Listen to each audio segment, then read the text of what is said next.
Hello, everybody. Welcome to Hamster's Hobby Hang. Thanks for being here. Hello, hello. I might notice my lamp is really low right now. I've had this thing for probably 6 years, and I guess I haven't really taken a close look at it because there's like three long bulbs, and all of them are out except for one. I just noticed. It might have happened recently because it wasn't until I was setting up the stream that I was like, seems kind of dark on the desk. What's going on? So I'm trying to get as much light on here as possible, but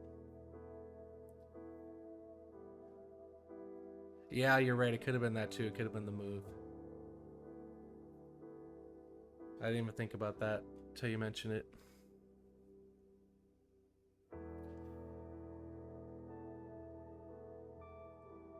But yeah, I still have a handful of these 1490 Doom guys, so figure we could start there.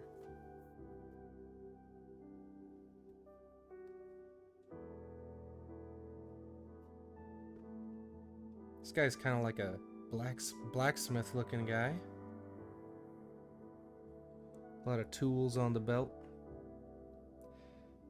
And he's using his blacksmith hammers as weapons. And has multiple. Look at dual wielding the smith hammers.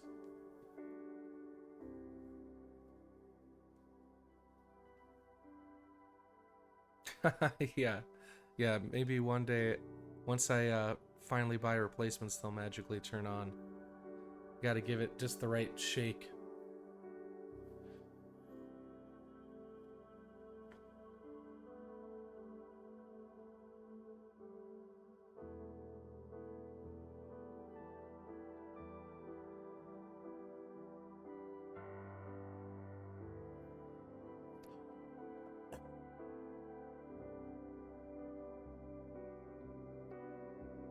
I'm trying to...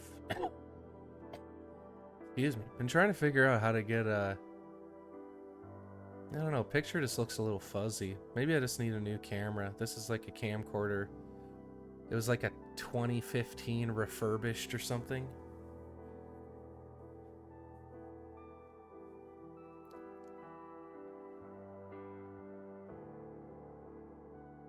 Yeah, he does kind of look like a droid. That helmet. Yeah, it's interesting. They have like these big, bulky, like metal helmets, but for the toxicity of the world, they have to have a breathing apparatus. That's why he has a little chimney. He's got some filtration system going on.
Yeah, I should try using the phone maybe. It's kind of a headache for streaming, but I have like the device, like this camcorder needs a device to use it as like a live cam too, so I think I can't like just use the regular camera. I have to use an app as a different app as the camera or something, but you'll probably figure it out. I gotta remember to charge it because I have it at work all day, and then I gotta come back here and do the stream.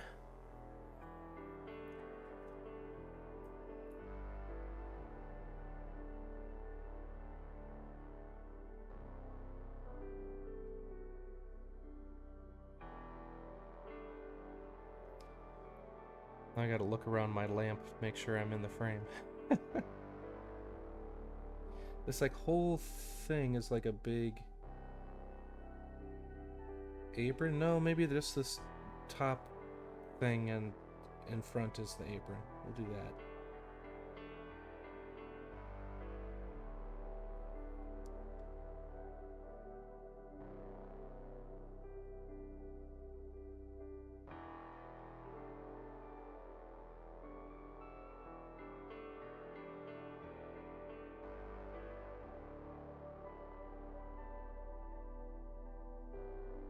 And it kind of snaps up here on the shoulder, looks like.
Spider removal.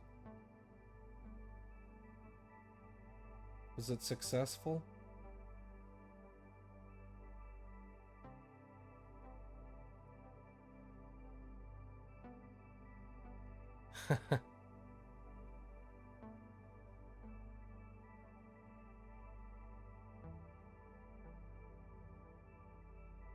Lin Linv8k. Linv8k.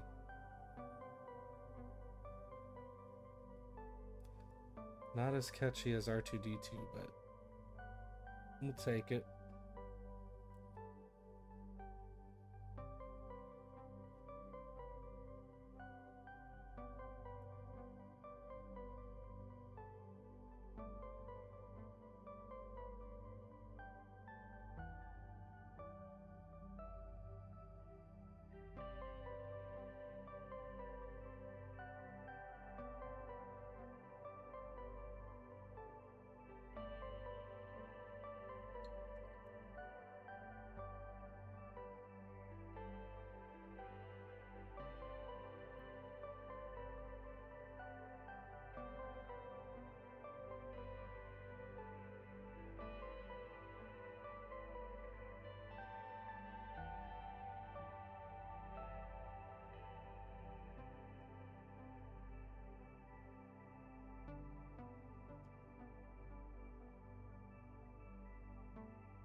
Spider held up half a dozen people in a corridor.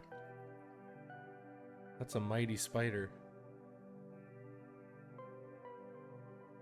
Oh, the black half sphere guy in the Jawa sail. Okay, yeah. I think I know what you're talking about.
Needed 2 hands to safely pick it up? Oh my gosh.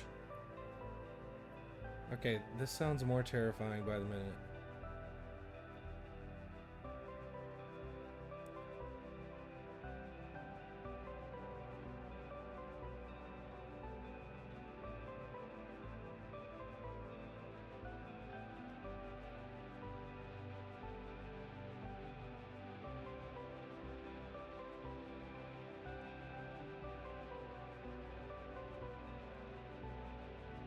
I think I am just gonna paint this the same. Could be the same garment.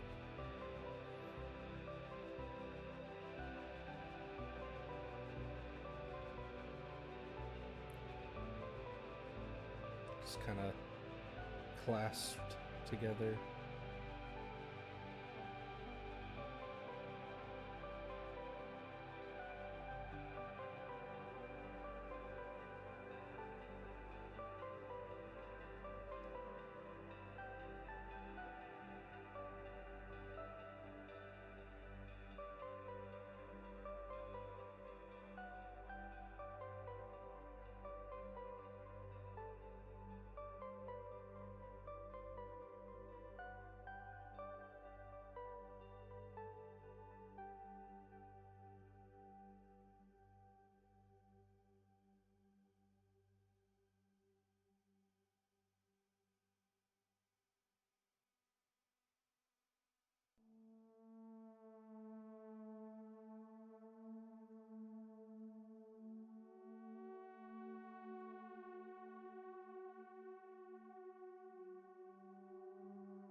Can't say I've watched much wrestling in my time, but welcome on in.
Kind of an odd shape.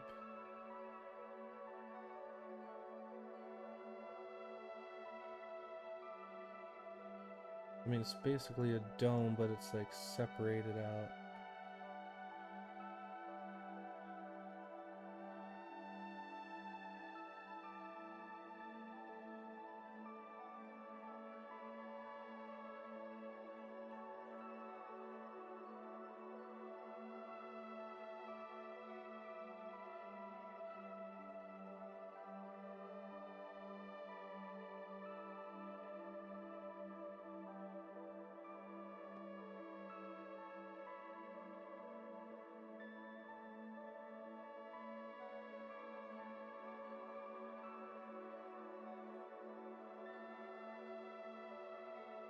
Oh, 100%, 100%.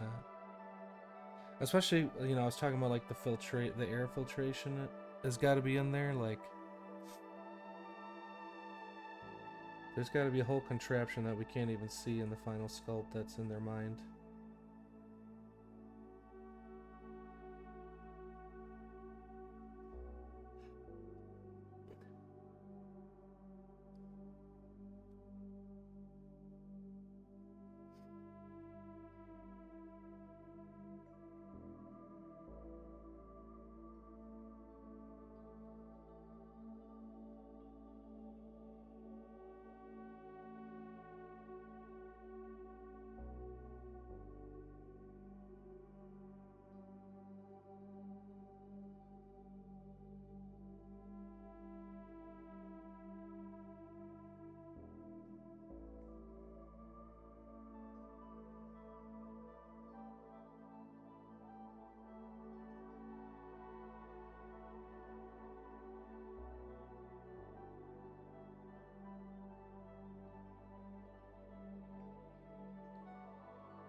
Yeah, this will be a little tricky.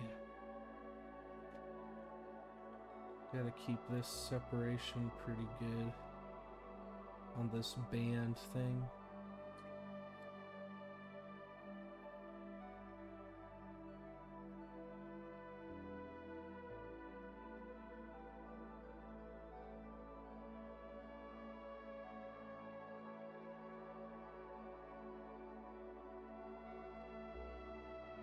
Maybe I'll do that at the end of the helmet.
Yeah, this thing's cool. It's a little tricky. Interesting challenge. To get all the separation that I like. Because you need the heavy reflections to make it look reflective, right? But you also, to make the reflections look brighter, you need like the heavy, deep recesses that separate the parts. Where there are like cracks where light hides. Where there's no light.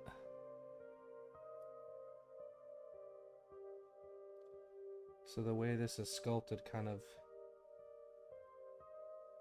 If I really want to get it how I liked these effects to read, I gotta go back in with some black lining, basically, but just not where you would think on a helmet, you know? All the little panels and stuff. It's a really cool design.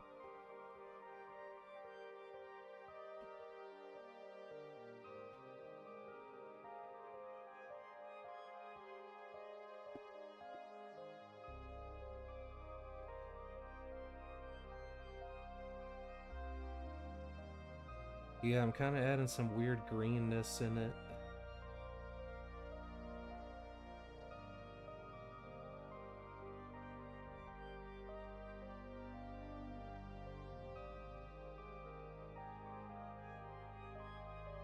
But I've been doing that on a bunch of these Doom guys.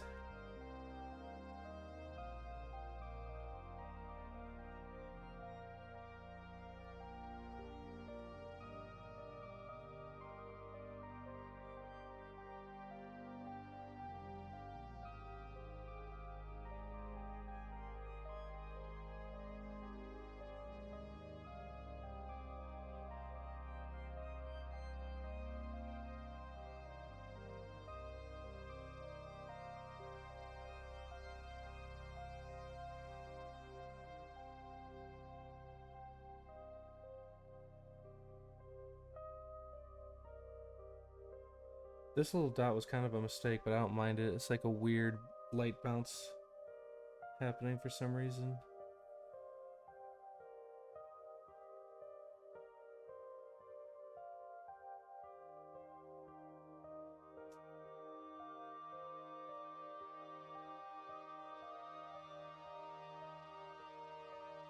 Yes. Filtration needs replacement.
Alright, I think there's enough. Now that I've pushed it as far, probably as far as I will, I can read the band across decently well. It's just this top. If I can get like a dark ring next to the highlights, I think it'll be a super effect.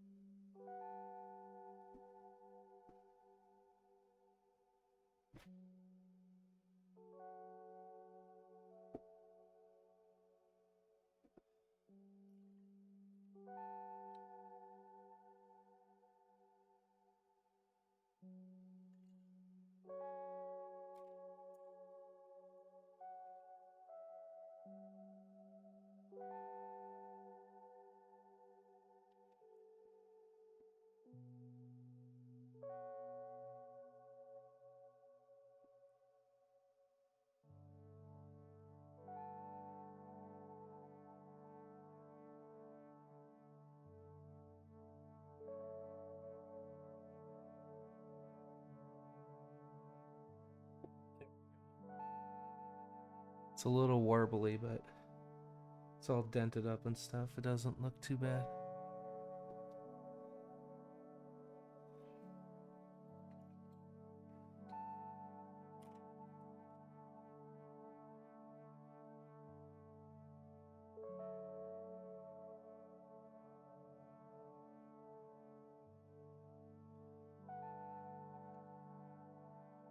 And now there's kind of this like visor thing going on in here.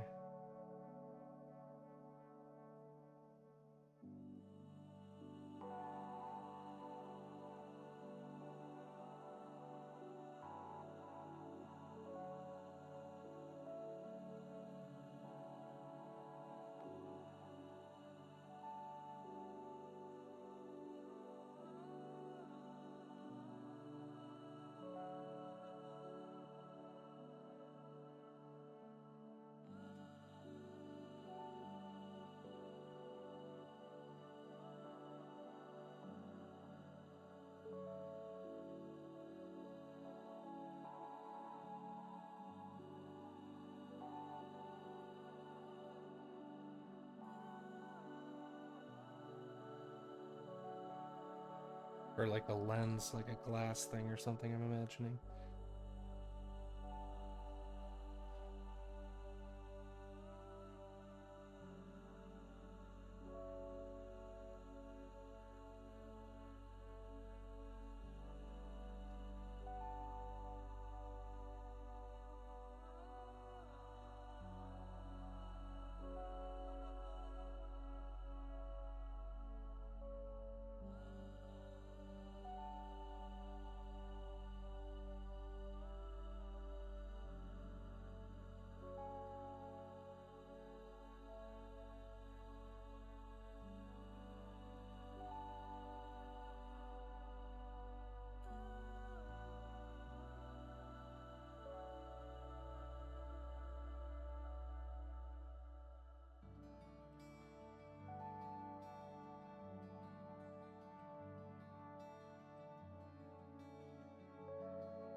I want this to be a darker skin tone, but I still want to highlight it to make it readable. It's always a kind of a challenge.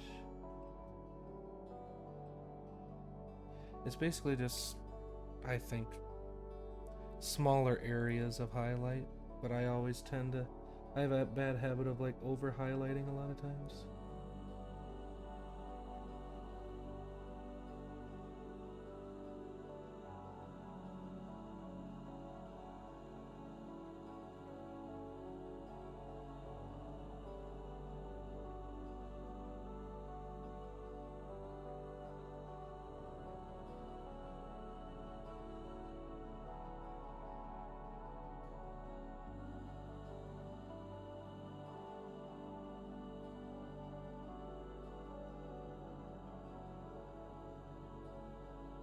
Because my fear and what I want to avoid is like, if something is dark, I don't want it to be dull, you know, like I'm convinced, you know, when something is dark, like a black jacket or something like that, like anything really dark, the same amount, like the same range of highlights can exist on it as anything that's bright. It's just the area is very, very, very small. But the values can still exist to the same extent.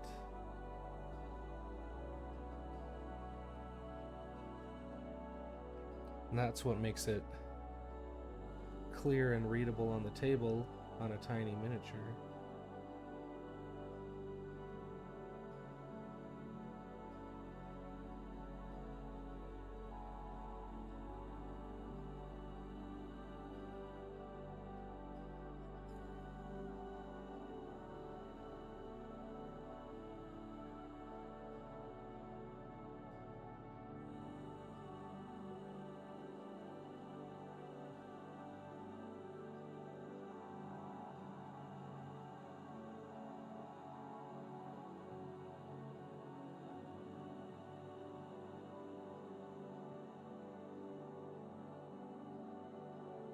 And too, skin is fairly reflective, or like it's kind of transparent, like it has that translucence.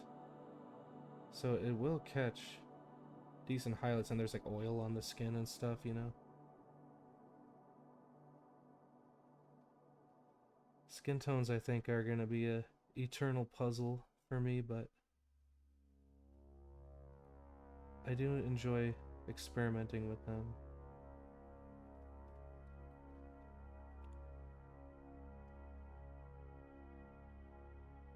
Yeah, there's a bunch of good skin tone videos. I think I've decided this was part of the helmet instead of the cloth. So do that.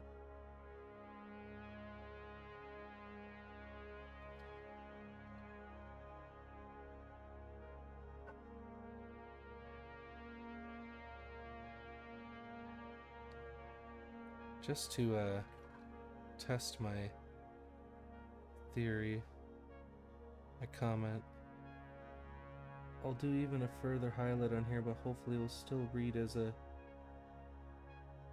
darker skin tone.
Not bad. Normally I'd add maybe some more like subtle color variation, but in this world of this game, they're pretty rugged.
These hammers probably wouldn't even be that reflective.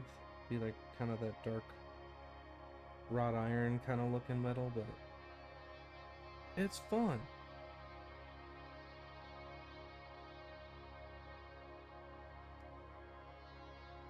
I don't think the light would even reflect this way, but kind of just going with it.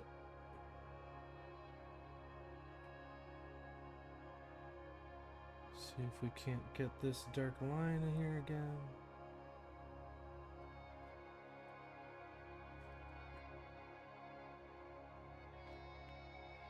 Oh, sweet, I'll have to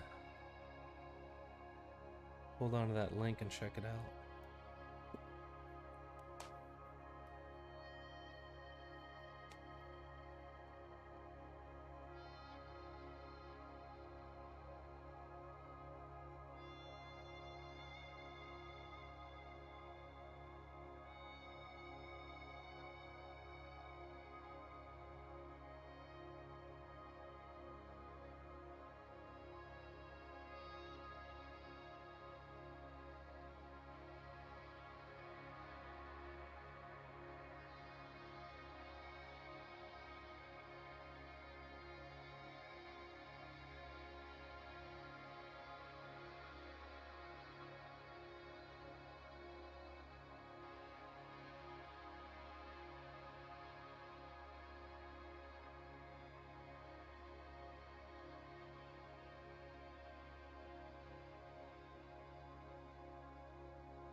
Just kind of gloves and belts and straps left, so I'm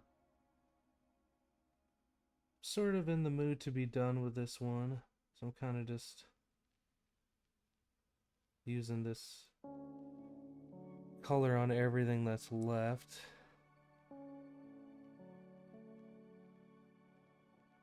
Oh, I have the pants to do still too. We could probably just do something quick on that. That cool helmet's probably most important, and then the big apron-like garment.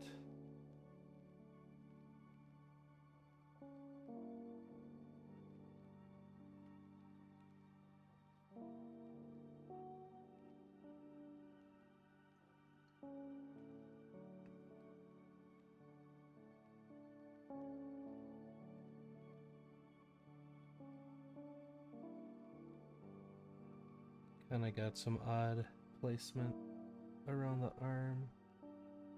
That color.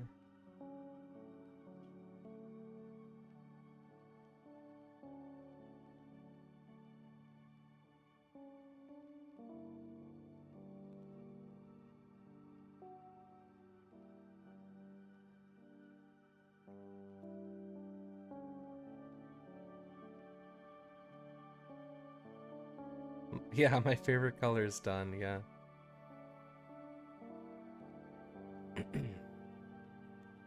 Yeah, typically if I'm really trying to do a skin tone, contrary to what you normally see me do on here, I do kind of like an opaque mid-tone. And then like, yeah, glazing it with different saturated colors like inks. Just because even for a dark skin tone, I need it to be opaque, like, because the base, like, primer layer, or like underpainting layer, It's just too dark. And what I was saying, where like even dark skin, like light goes through it and is constantly like bouncing in and out of it. Like look at this point of reflection on my hand. Like that would show up similarly even on like a dark skin tone, because it's just going straight through the skin layer and bouncing back. So like there's not really, I don't know, I just prefer an opaque layer of paint as opposed to like super dark recesses, because I don't think like they exist really the same way, unless it's like under your arm where there's like true occlusion. um Now I don't mind it here, like on these recesses, just because I'm trying to go for super gritty.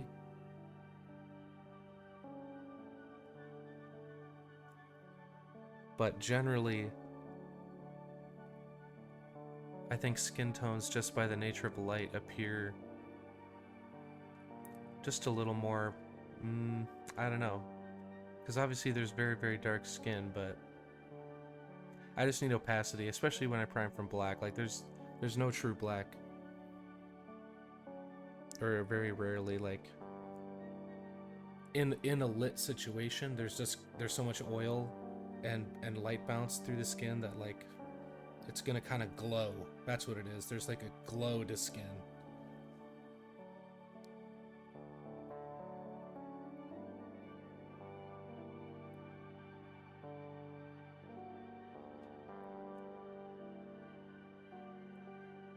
Oh yeah, Hollywood lighting for sure. Like that's pretty much what I'm trying to do here. Is like I kind of imagine like 4 spotlights. You can see them super clearly on the helmet.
Mhm. I might even just leave the pants.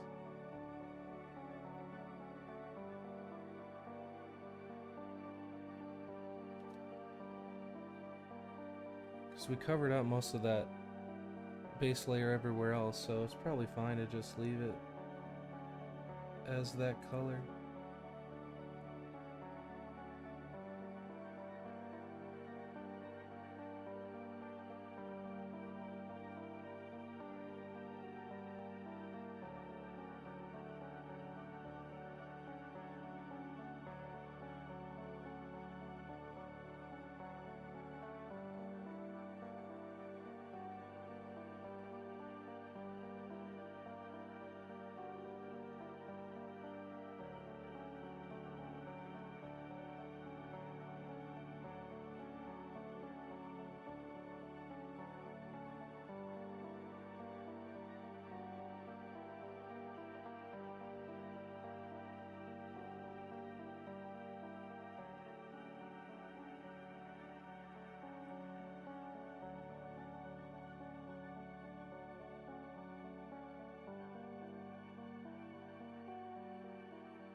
Yeah, and it's kind of like a fudge, because like in 2D, especially for non-metallic metal, like super reflective stuff, in traditional painting, you're picking like the snapshot view, and so you're like drawing the light based on that. Like you're painting on the light shapes based on that view, and we can't do that because we have a 3D thing.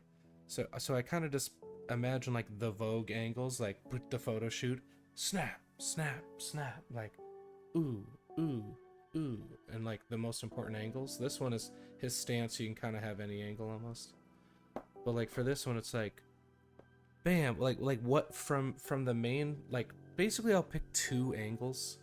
What's the main angle from this direction and from this direction, and how do I make it the most dramatic?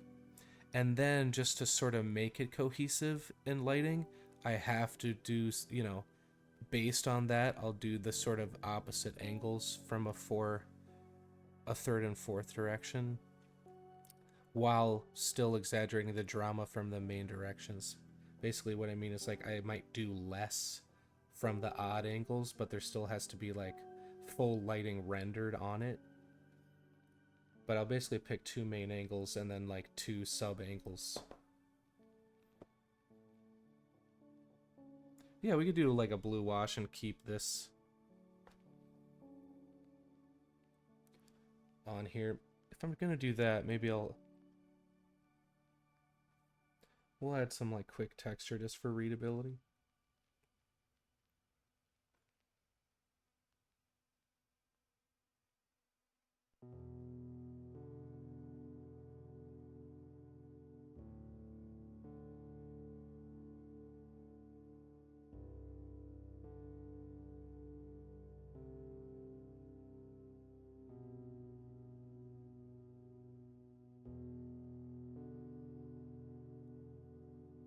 There's already a little tiny bit of blue in here that we can leverage.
Don't want it super, you know, saturated like denim because we're in the year 1490, I guess. But we'll add some bluishness.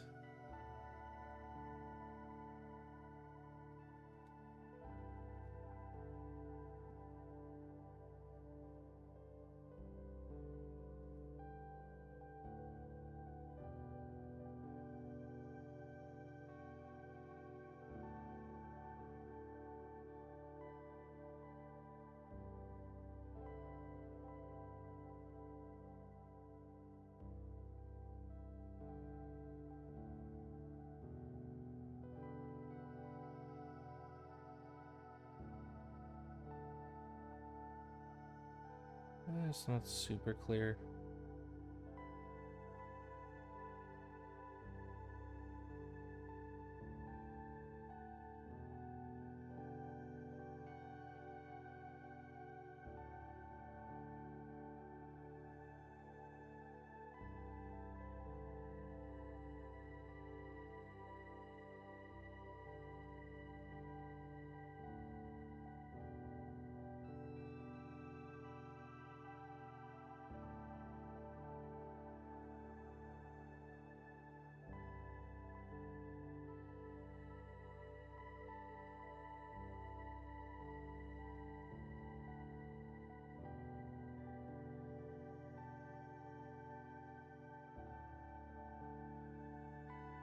Get your jeans to stand up on their own. Holy smokes.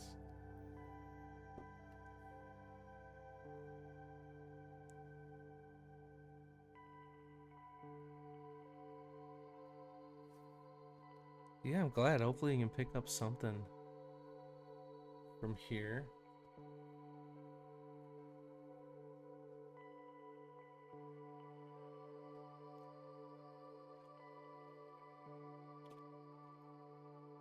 Alright, let's see.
This guy's just standing right in the muck.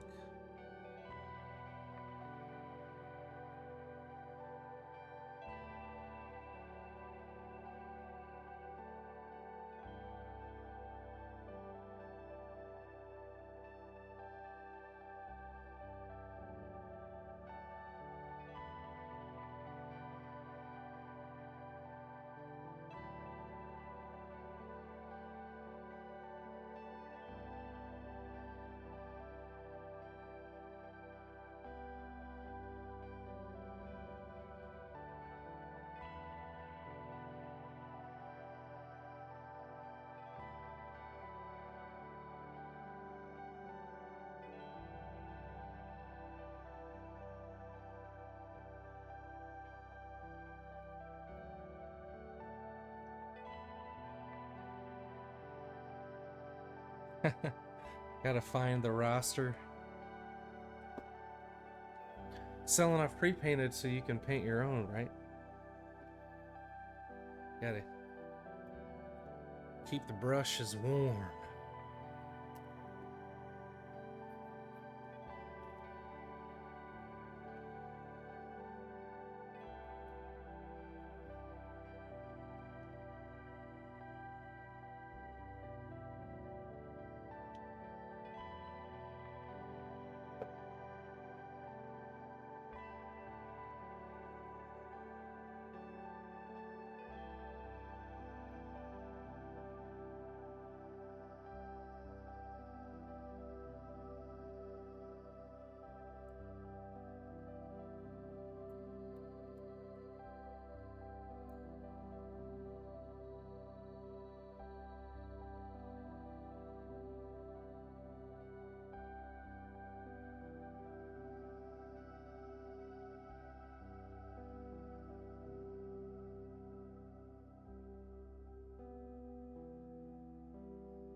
Alright. Here's another kind of dark thing that I can probably afford to highlight more, just in small areas. The big apron. Now that it helps to like have painted everything else, you know, to like see the context.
Yeah, I think that looks better, more readable.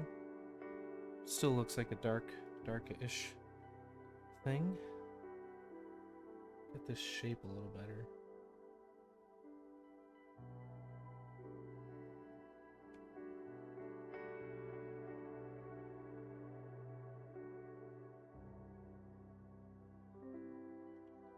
Now that area might be a little too large of a highlight, so I'll come back.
Yeah, maybe they are too much like jeans. Probably just do a different glaze on them.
Yeah, a little mucky.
Hey, how you doing? Yeah, it's okay.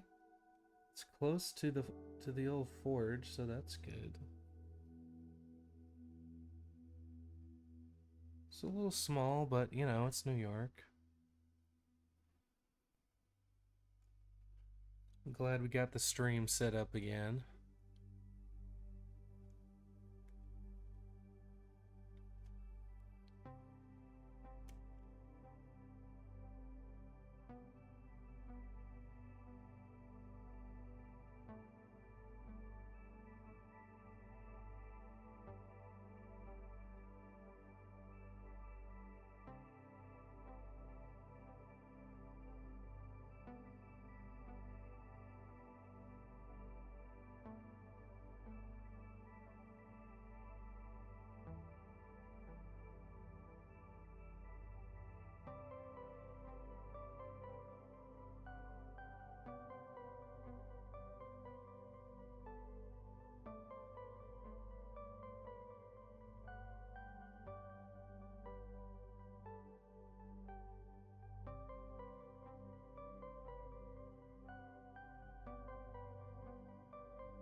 You know, this is more so just like the toxic.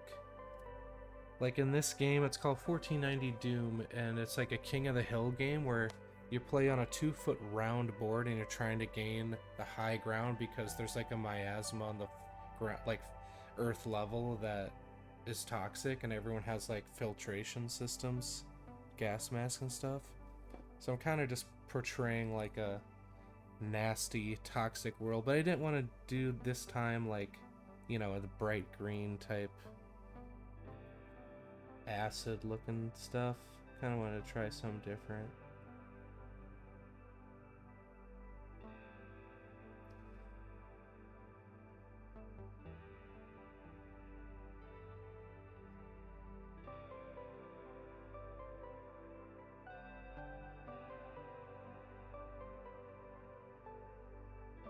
So definitely like similar colors to lava, and I'm kind of trying to do like, you know, it's brighter in the middle of the pools and stuff, but in real life it's not definitely not as bright as lava.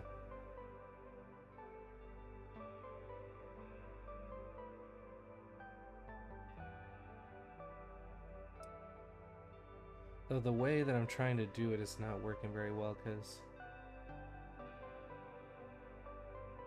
I kind of want to like push around the darker thing, but the ink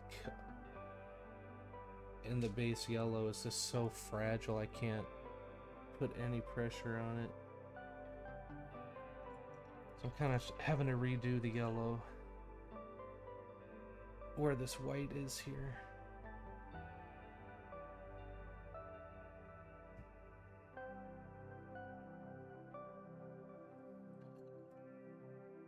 Should probably just basically do it in reverse order when I'm doing, just start with like the dark.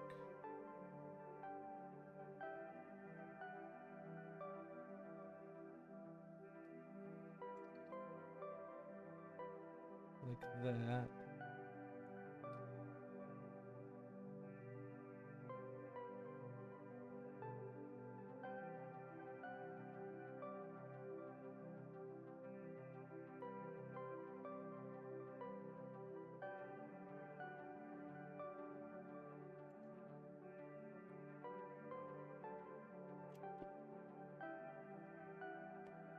It's slow to dry if it's like a lot of fluid. It'll go pretty fast if it's a thin layer, like a glaze. I kind of went on a little thick, but it's just,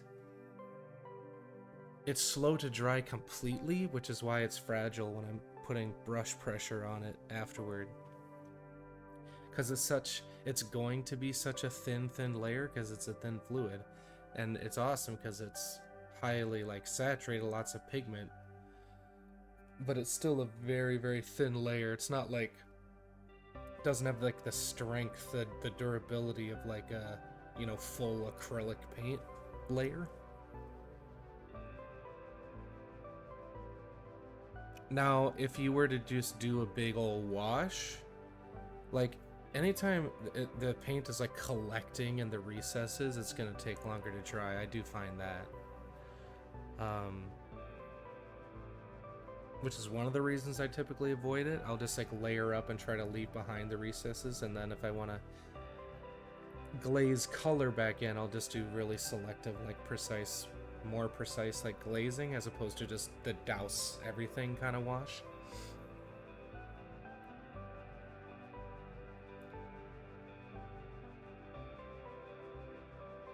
Yeah, wasteland is a good way to put it.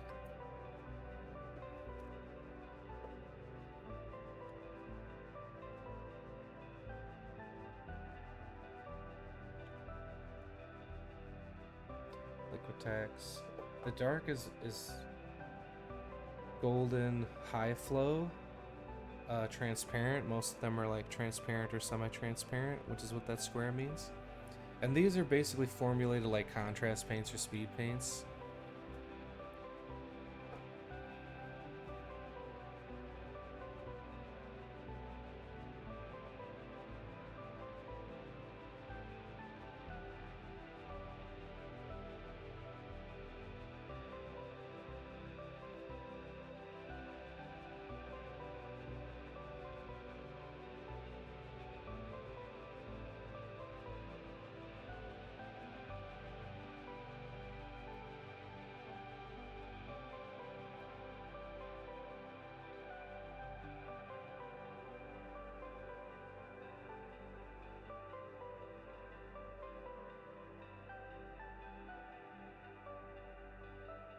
But yeah, I kind of want to, I don't need it to be quite so bright. I want it to kind of like mix around like that. It's just been a little troublesome. Maybe if I just do that tap tap instead of the push push. You know what I mean?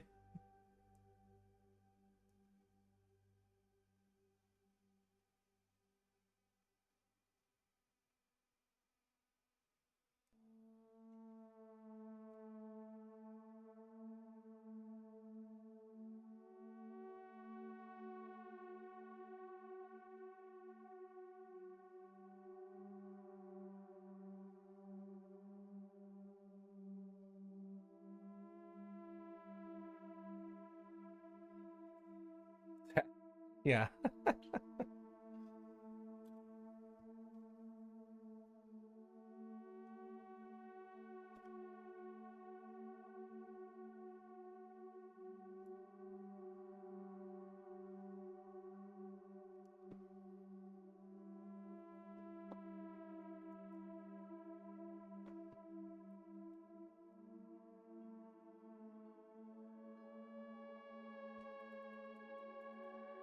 It's not, it's Liquitex, but they're, for my uses, they pretty much are the same. They're both really great brands. I have both brands.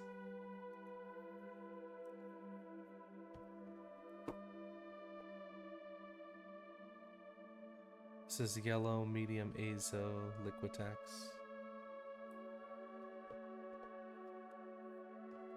But as far as inks go, it's pretty much whatever they have at the art store. I normally grab them in person, like on accident. You know, I'll be like, ooh, inks. I like happen to be walking around an area of town and there's an art store, and I'm like, oh, I'll poke around. So those two brands are just available in my area oftentimes.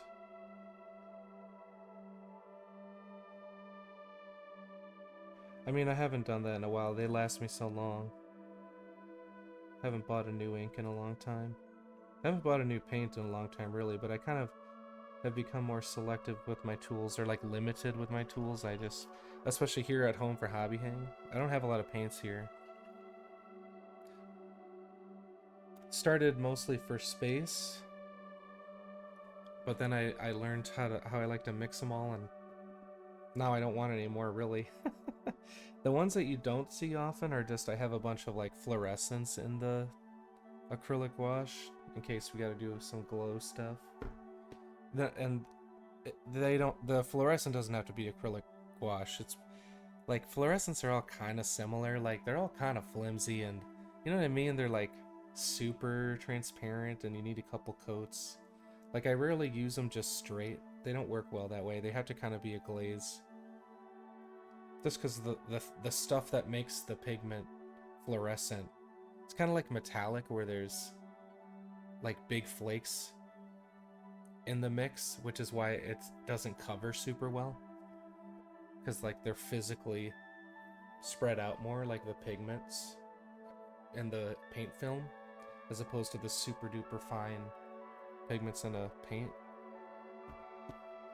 So anyway, I do happen to have these brands, but I would use whatever you can find for fluorescent, because I normally mix them into something or glaze them over something, and as long as they are fluorescent, they'll work fine. Yeah, base white, and I'll start to do the darker OSL like area around it first as like a dark base coat. Dark, it's like mid-range like glow, and then do the white, and then start. Or sometimes I'll even mix the fluorescent into the white and do a layer, and then do pure white in a glaze. I don't know. In a pinch, for sure, base white and glaze. Or wash.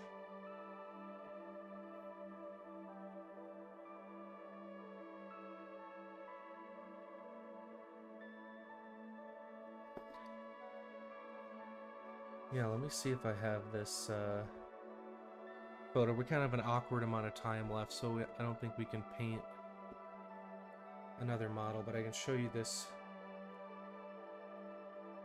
photo.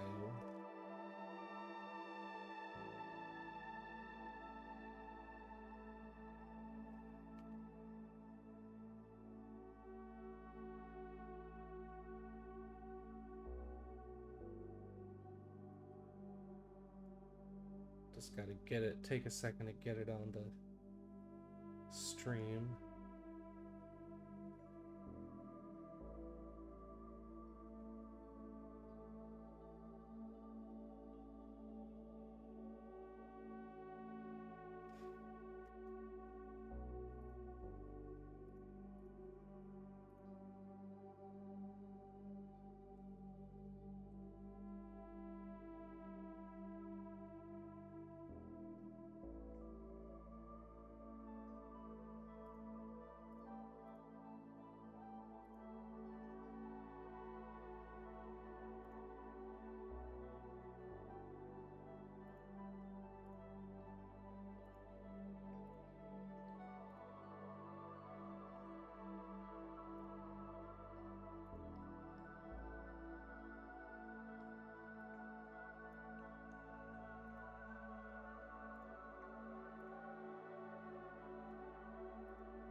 So this kind of doing this glowy eyes thing, but this darkest kind of reddishness beneath the wings is where I started. So I was able to like map out the entire area of glow in kind of a forgiving way, because it wasn't like super bright.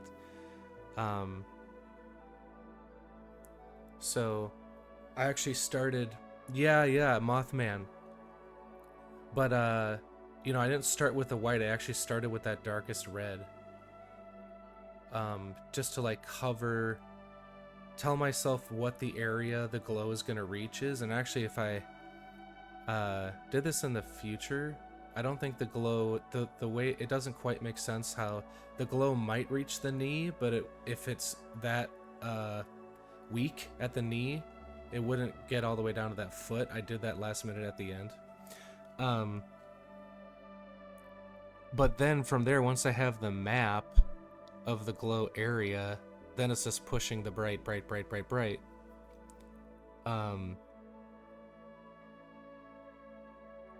And so what's interesting kind of is, for the most part, the only areas that actually have fluorescent red are the actual eyes, just to make the source the brightest thing. That's the main thing with OSL, is like nothing can be as bright as the source of light in order to make it like read as a glow. And I think I ended up putting a little fluorescent like touches right around the face. But it's mostly just regular paint up until the eyes to just really give them a punch.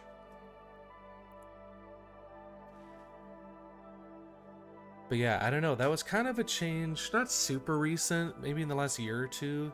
I would always start with white and like glaze it and then try to map out the area. I actually start surprisingly dark for OSL, just to feel out the area that the light is reaching in a way that's like easier to kind of cover up and fix.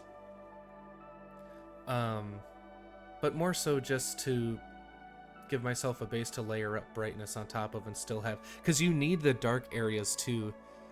Like, you know how like when there's a super bright light like behind you, your body will become like a black silhouette.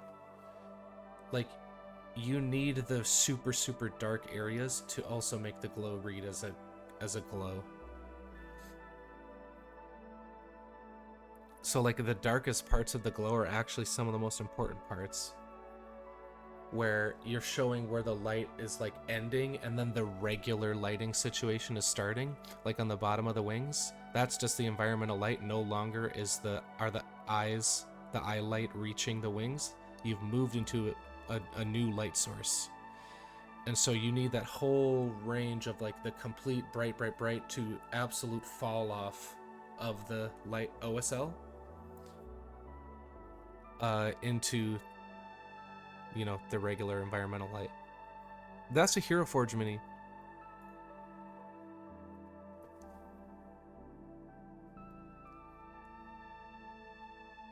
They did a series of cryptids in like a themed pack.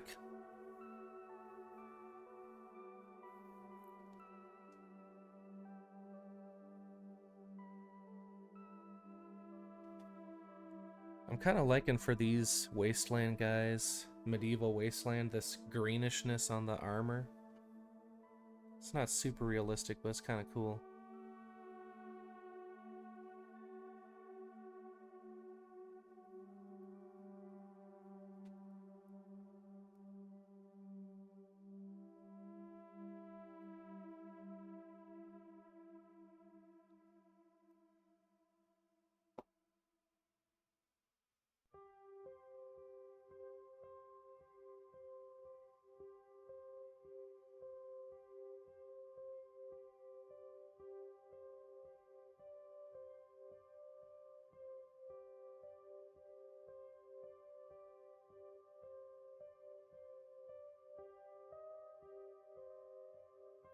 This axe, like the side plane of the axe isn't super.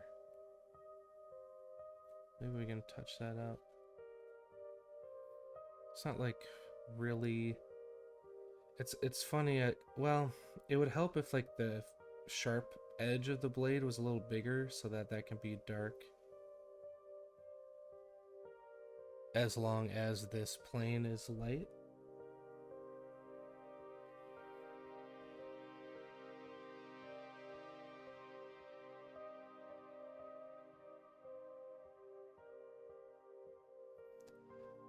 There, that's not bad. Like, cause this is just a flat plane, so light would hit it. So yeah, okay, we have some shadow where maybe it bounces around because it's metal, but I didn't like how it was.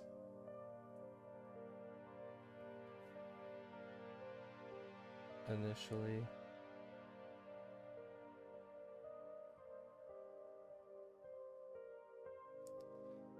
And then similarly, we can do the same thing, but then try to get this.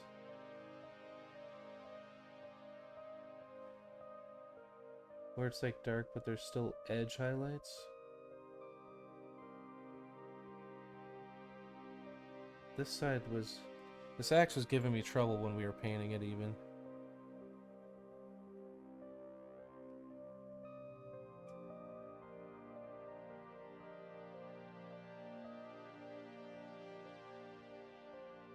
Part of it is I don't think like the sculpt is like 100%. Like the print isn't super. It's a great print, but this axe in particular, the axe edge in particular, is a little not quite the hard edges that I like. But it's the back of it anyway from the main view, so not a huge deal if I don't get this just right.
Oh boy, this base really grabbed this blue tack.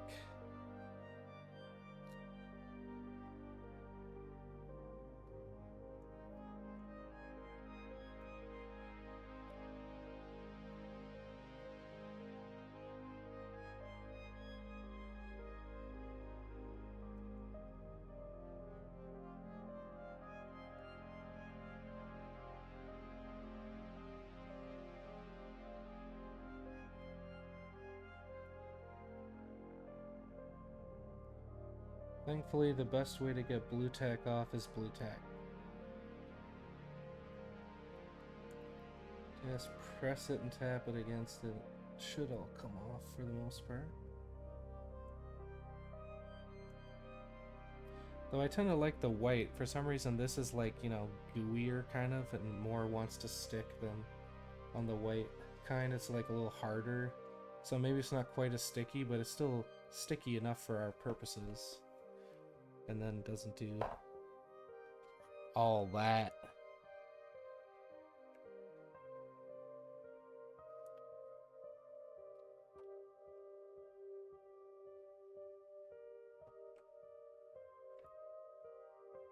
So I have 3 of them at the office done. I have these 3 new ones. A warband in this game is 3 models, so there you go. We have 2 teams. And Chris has some too that he has to paint still.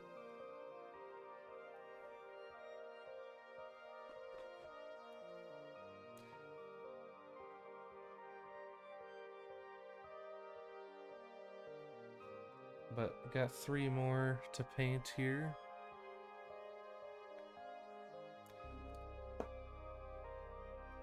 These 2 I think are some of my favorites.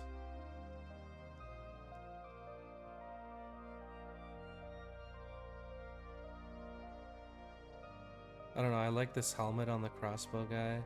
And this guy's just kitted out with a bunch of stuff. He just looks like, you know,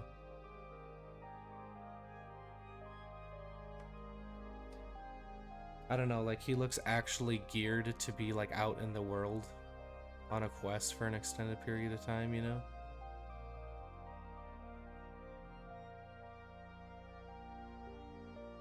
And a lot of these, most of these came with weapon options too, by the way. So you can choose different loadouts. The models came on these little, these are actually like the supports that little weapon options came on, but I was like, they kind of have some texture on them. So I was like, oh, it kind of looks like a a wasteland tree or something. So on these two, I just snapped them off and put them as like downed tree stumps and stuff. I think it looks kind of good. It was sort of just impromptu when I was assembling them.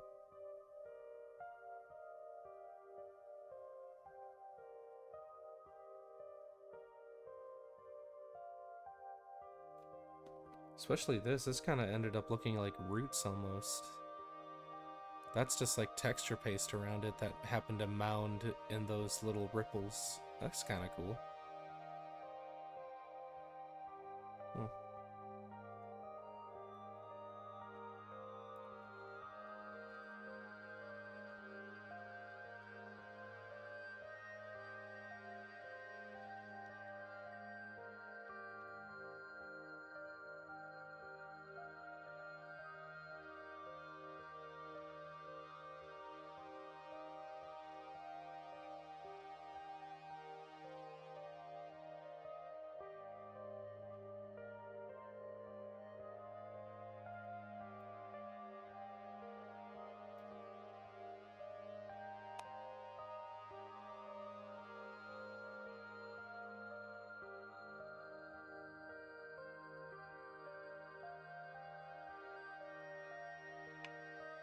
For my synthetic brushes, I kind of just buy cheapo ones that I can throw away, but I gotta make sure I stay disciplined about rinsing out my natural hairs.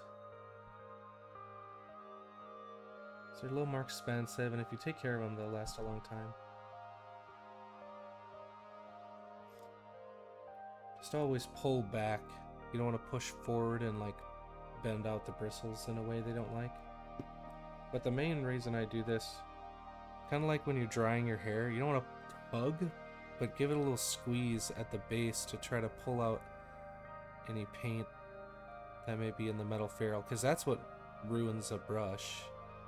Any brush really is when paint dries in this part and then the bristles fray and splay out.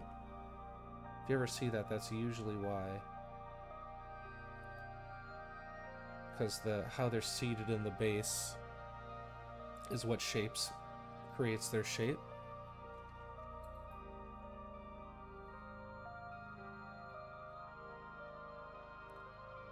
So that's the main thing to avoid. And obviously if there's paint on the bristles, you want to wash that out too, but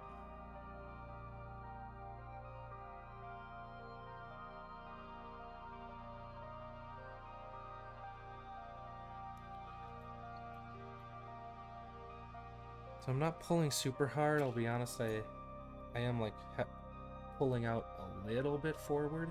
And I'll have to say this too, some people despise these things. They don't trust them, they think they ruin brushes because you're just like putting pressure on the brush by doing this, but I know for a fact that I've had more brushes get retired because of dry paint in the ferrule than I have from pushing a little soap into them.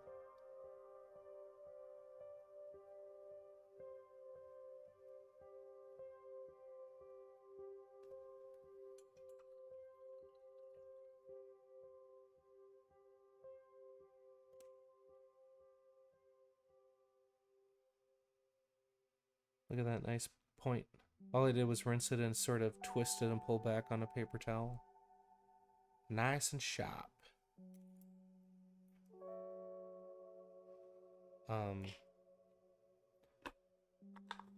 You can get any brush soap, but this is kind of the classic that's in every art store.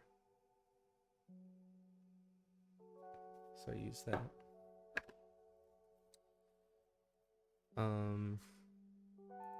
These brushes, I think they're Rosemary & Co., which are very popular among miniature painters, especially because like they're really nice natural hair, but they're on the more affordable side than a lot of brands. But they aren't shipping to the US, and they haven't for a long time. I think maybe even before the tariffs started happening, like they had some policy thing that happened. But these are from a shop called Michigan Toy Soldier, and I found them at Adepticon, and I saw a little stand that said Rosemary & Co. brushes, but these are just branded with the shop name.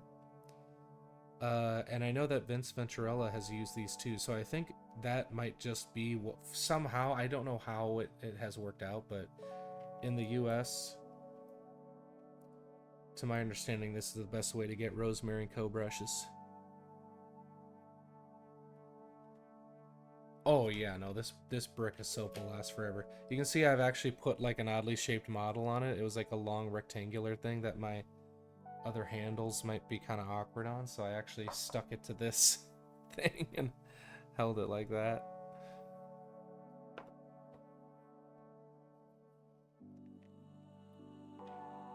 Alright, let's take a peek at the calendar.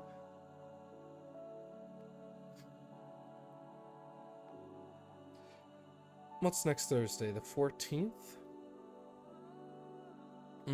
I may have a show I'm seeing that night, it looks like. So we might be off, but it's not confirmed with my friend yet. So just keep an eye out on the Discord. I try to announce it if we're gonna change the schedule for something. Schrodinger's hamster. But yeah, thank you y'all for hanging out tonight. And if I don't see you next week, I wish you happy painting next Thursday as well. And I gotta try to fix this lamp because I don't like where it is in my setup when I have to do it super low like that. So hopefully we can fix that. But we'll see. Anyway, yes, good night all. Thanks for hanging, and I will see you later. Bye, everybody.